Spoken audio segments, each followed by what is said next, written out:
Do Evangelho de Jesus Cristo, segundo Marcos. Naquele tempo, Jesus partiu com seus discípulos para os povoados de Cesareia de Filipe. No caminho, perguntou aos discípulos: quem dizem os homens que eu sou? Eles responderam: alguns dizem que tu és João Batista, outros que és Elias, outros ainda que és um dos profetas. Então ele perguntou: e vós, quem dizeis que eu sou? Pedro respondeu: tu és o Messias. Jesus proibiu-lhes severamente de falar a alguém a seu respeito. Em seguida começou a ensiná-los, dizendo que o Filho do Homem devia sofrer muito, ser rejeitado pelos anciãos, pelos sumos sacerdotes e doutores da lei, devia ser morto e ressuscitar depois de 3 dias. Ele dizia isso abertamente. Então Pedro tomou Jesus à parte e começou a repreendê-lo. Jesus voltou-se, olhou para os discípulos e repreendeu a Pedro, dizendo: vai para longe de mim, Satanás. Tu não pensas como Deus, e sim como os homens. Então chamou a multidão com seus discípulos e disse: se alguém me quer seguir, renuncie a si mesmo, tome a sua cruz e me siga. Pois quem quiser salvar a sua vida, vai perdê-la. Mas quem perder a sua vida por causa de mim e do Evangelho, vai salvá-la. Palavra da salvação.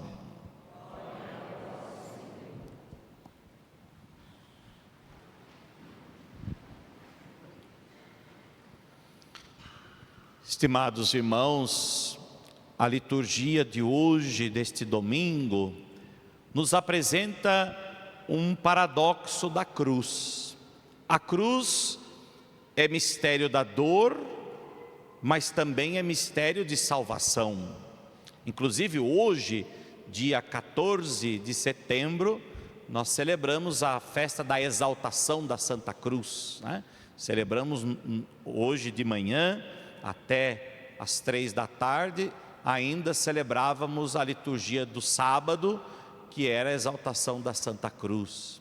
A cruz como sinal da salvação. A cruz não é mais apenas sinal da morte, da dor, não é mais sinal do triunfo da morte, mas triunfo da vida sobre a morte.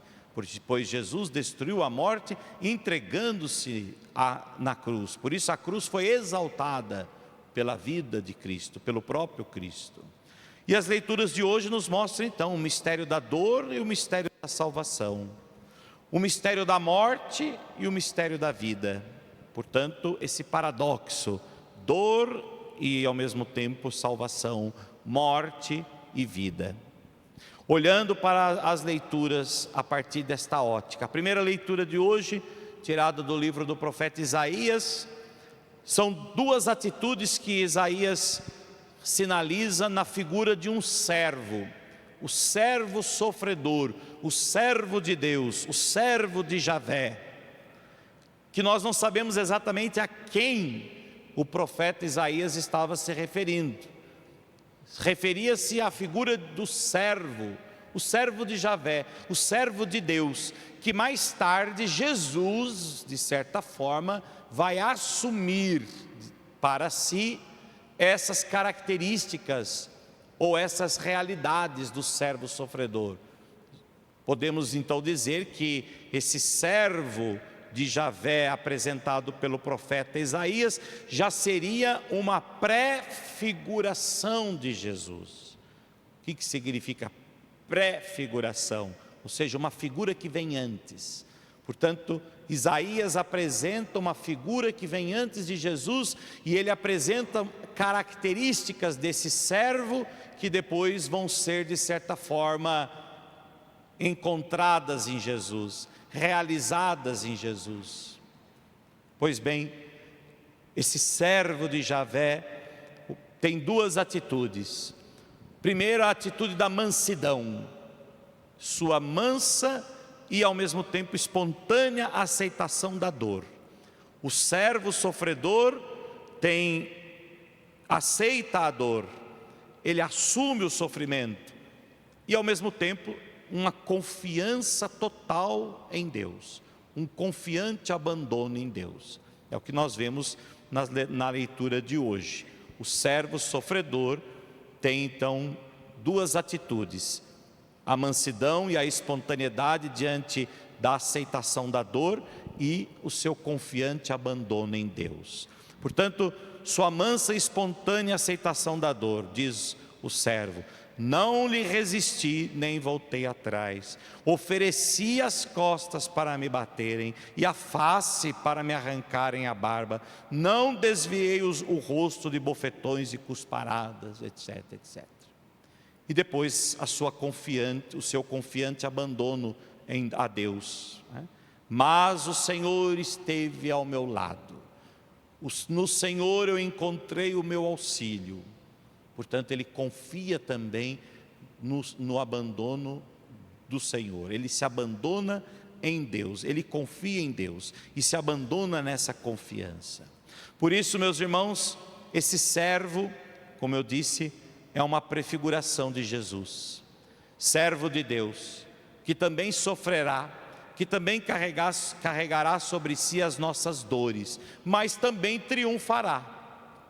Também na figura desse servo de Javé, nós já vemos também como que um prelúdio, o prelúdio do sucesso final de Jesus, da sua ressurreição, da sua glória, assim como da salvação de toda a humanidade. Portanto, Jesus assume essa figura do servo sofredor apresentada pelo profeta Isaías. E Jesus, ao assumir essa figura do servo sofredor, por isso ele mesmo vai dizer no evangelho de hoje que o Filho do Homem deverá sofrer muito, será rejeitado, que irá sofrer, que irá morrer, E por isso então muitos não conseguem compreender aquilo que Jesus está dizendo, justamente porque Jesus aqui já está fazendo alusão à figura daquele que veio para entregar a vida, para doar a vida, a figura do servo. Meus irmãos, o que podemos tirar de ensinamento para a nossa vida da primeira leitura de hoje? Todos nós também somos servos de Deus, todos nós também devemos aceitar com mansidão e com espontaneidade a dor que é inevitável na nossa vida. Todos sofrem, porém existem aqueles que sofrem de forma diferente uns dos outros. Há aqueles que se desesperam, que se revoltam diante da dor, e há aqueles que a aceitam com mansidão e com espontaneidade, com serenidade. Por quê? Porque confiam no Senhor. Quem confia no Senhor, mesmo diante da dor, não se desespera. Quem confia no Senhor, sobretudo nos momentos mais difíceis e no momento da dor, ele encontra o seu auxílio no Senhor, como servo de Javé.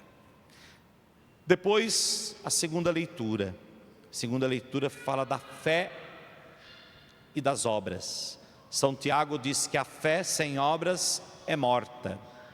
Se o cristão não confia no Senhor, não aceita a cruz como condição para segui-lo, como bem disse Jesus: se alguém quer ser meu discípulo, tome a sua cruz e me siga, não poderá então ser discípulo de Jesus Cristo. E aceitar a passar pela cruz significa aceitar, entregar-se por amor a Deus e aos irmãos. A cruz não é sinal de condenação. A cruz não é o castigo de um condenado. ela o foi para os judeus, ela o foi antes de Jesus, mas depois que Jesus morreu na cruz, a cruz se tornou para nós sinal do amor de Cristo por nós, da entrega de Cristo por nós, da obração, da vida que é doada, que é entregue, que é imolada, portanto, da expressão maior do amor de Deus. Portanto, a cruz não deixa de ter sofrimentos, provações, dificuldades, dores, mas o seu significado está em assumir tudo isso por amor, por amor. Estão aqui os noivos. Quem são os noivos? Levanta a mão, por favor. Isso. Os que estão se preparando então para o sacramento do matrimônio. O matrimônio é uma cruz, o sacerdócio é uma cruz, o matrimônio também é uma cruz. Todos aqueles que de certa forma fazem uma opção de vida, de entrega, todos aqueles que escolhem uma opção para a sua vida, não deixam de certa forma, se inspirar na cruz, porque você é cristão. Todo cristão é marcado pela cruz, não é isso? No dia do nosso batismo, a gente não é marcado na fronte com o sinal da cruz? Portanto, eu costumo sempre dizer isso, que o meu esposo, a minha esposa é uma cruz. Cruz não no sentido pesado, no sentido que ele pesa, que ele é um peso na minha vida. Cruz como meu esposo, minha esposa, é um lugar aonde eu me entrego, aonde eu entrego a minha vida por amor. Se vocês estão dispostos a viver esse amor, vocês vão entregar-se um ao outro por amor, como Cristo entregou-se na cruz por amor à sua igreja. Assim o marido deve amar a sua esposa, e a esposa amar o seu marido, como Cristo amou a sua igreja e se entregou por ela. Como é que nós sabemos que Cristo amou e ama a sua igreja? Porque Ele se entregou por ela. A prova de amor não está em dar chocolatinho para o outro, não está em dar florzinha para o outro, a prova de amor não está em fazer carinho no outro. Isso tudo são coisas humanas, coisas afetivas, que de certa forma fazem parte de um relacionamento humano, simplesmente. Porque às vezes pode estar dando chocolatinho, mas pode estar com veneno, cuidado. Às vezes pode estar dando florzinha, mas também está dando outra coisa por detrás, Às vezes está traindo, está enganando, está mentindo. Então a florzinha não significa nada. A prova de amor que um marido pode dar à sua esposa, a esposa ao seu marido, é a fidelidade e a entrega da vida ao outro, amando o outro por toda a vida, e se entregando por ele, se entregando por ela, renunciando. Quantas coisas a gente tem que renunciar por causa do outro, em vista do outro, Mas não uma renúncia como se fosse uma imposição, um atentado à liberdade, etc. Não, uma renúncia de amor. É por amor que eu faço isso. Isso é difícil, mas isso não se torna um peso para mim, porque eu faço por amor. É por amor que uma mãe e um pai passa às vezes uma noite ou noites em claro, velando um filho que está doente e etc. É amor, isso é entrega. Portanto, quando São Tiago fala de fé pelas obras, essa é a fé pelas obras. Essa é a prática daquilo que cremos. Ou cremos que Jesus Cristo é Senhor e se entregou na cruz por nós, e também nós fazemos o mesmo no dia a dia, tomando a nossa cruz de cada dia, cada um na opção que fez, tomando a sua cruz de cada dia e se entregando por amor a ela. É isso. Esse é o mistério da cruz. E por fim, o Evangelho, nós nos vemos diante de duas perguntas de Jesus. Jesus pergunta primeiro o que os homens dizem sobre ele, e depois o que os discípulos dizem sobre ele. quem dizem os homens que eu sou? Depois, e vós, quem vós dizeis que eu sou? Primeiro a opinião dos homens, depois a opinião dos discípulos. Na opinião dos homens, sobre Jesus, reflete entendimentos e visões diversas. Os contemporâneos de Jesus viam Jesus como a continuidade do passado. Tu és João Batista, tu és Elias, tu és algum dos profetas. Eles achavam que Jesus era apenas uma continuidade do passado. Eles não captam a condição única de Jesus. Eles não conseguiram perceber a grande novidade de Jesus, a grande originalidade de Jesus. Reconhecem apenas que Jesus é um homem convocado por Deus e enviado ao mundo com uma missão, assim como os profetas do Antigo Testamento. Mas não vão além disso. Portanto, significa no primeiro momento que esses homens não entenderam a novidade de Jesus, nem a profundidade do seu mistério. Meus irmãos, até hoje os homens têm muitas opiniões sobre Jesus. Até hoje muitos homens, muitas pessoas dizem muitas coisas sobre Jesus e que na verdade não são Jesus. Não se referem a Jesus, não se identificam a Jesus, muito pelo contrário. Há muita gente apresentando um Jesus que não é o verdadeiro Cristo, não é o verdadeiro Senhor, porque se apoiam às vezes apenas na sua própria referência acerca de Jesus. Portanto, Jesus ouve o que diz os homens, mas agora Jesus quer ouvir o que os discípulos dizem dele. Jesus então vai além da opinião comum, geral. Ele vai também a partir da opinião dos discípulos. Eles acompanharam Jesus por toda a Galileia. Eles conviveram com Jesus dia e noite.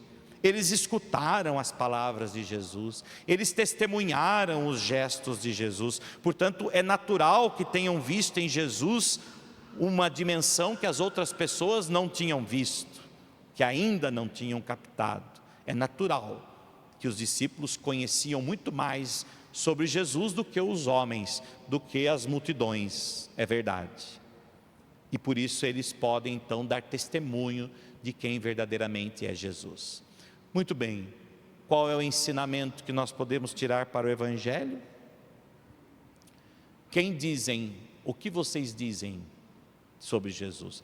E para nós, quem é Jesus? A nossa resposta será pautada segundo a opinião de outros? Ou a nossa resposta será como a dos discípulos, pautada a partir de uma experiência pessoal de fé que eu faço com Jesus? Para vós, quem é Jesus? Jesus é aquilo que os outros dizem?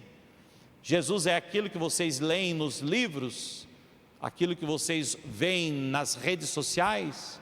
Jesus é aquilo que os outros dizem sobre Ele?